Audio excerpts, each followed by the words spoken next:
എല്ലാവർക്കും മല്ലു ഡീപ് ഡൈവിന്റെ പുതിയൊരു വീഡിയോയിലേക്ക് സ്വാഗതം. ഏറ്റവും പുതിയ ന്യൂസ് അപ്ഡേറ്റ്സിനായി മറക്കാതെ ഈ ചാനൽ സബ്സ്ക്രൈബ് ചെയ്യുക. അടുത്ത കാലത്താണ് മമ്മൂട്ടിക്കൊപ്പം രമേശ് പിഷാരടിയെയും മലയാളികൾ കണ്ടു തുടങ്ങിയത്. മമ്മൂട്ടിയുടെ വലം കൈയായി തന്നെ പല പരിപാടികളിലും പിഷാരടി പങ്കെടുക്കാറുണ്ട്. ഇതോടെ ഇരുവരും തമ്മിലുള്ള അടുപ്പം എങ്ങനെ ഉണ്ടായി എന്ന ചോദ്യങ്ങളും ഇത് സംബന്ധിച്ചുള്ള ട്രോളുകളും ധാരാളം ഉയർന്നിരുന്നു. ഇപ്പോഴിതാ ഇതിനെല്ലാം ഉത്തരം നൽകുകയാണ് പിഷാരടി. താരം പറഞ്ഞതിങ്ങനെ, മമ്മൂട്ടിയുടെ കൂടെ വലിഞ്ഞു കയറി പോകാൻ പറ്റില്ല. ഒരാളോട് നന്നായി പെരുമാറിയാൽ സംശയത്തോടെ നോക്കുന്നൊരു കാലമാണിത്.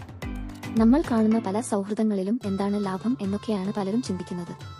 യഥാർത്ഥത്തിൽ നമ്മുടെ പ്രൊഫൈൽ മാച്ചാകാത്തത് കൊണ്ടായിരിക്കാം മമ്മൂക്കയുടെയും എന്റെയും സൗഹൃദത്തെ ആളുകൾ സംശയത്തോടെ കാണുന്നത്. സത്യത്തിൽ ഞങ്ങളുടെ സൗഹൃദത്തെക്കുറിച്ച് ഒരു ചോദ്യത്തിന് പോലും പ്രസക്തിയില്ല. ഞാൻ മമ്മൂട്ടി കമ്പനിയുടെ ഒരു പടത്തിലും അഭിനയിച്ചിട്ടില്ല. ആളുകൾക്ക് എന്തെങ്കിലുമൊക്കെ ചോദിക്കണ്ടേ, അതുകൊണ്ടാണ് എന്റെയും മമ്മൂക്കയുടെയും സൗഹൃദത്തെക്കുറിച്ച് ചോദിക്കുന്നത്. എനിക്ക് കിട്ടിയ ഭാഗ്യമായിട്ടാണ് ഇതിനെ കാണുന്നത്. എനിക്ക് ഇതൊക്കെ വലിയ ഇഷ്ടവുമാണ്. ഞാൻ എന്റെ ഇഷ്ടം ചെയ്യുന്നേ ഉള്ളൂ. ഭരണഘടനാപരമായി അനുവദിച്ച കാര്യമാണല്ലോ ഇത്.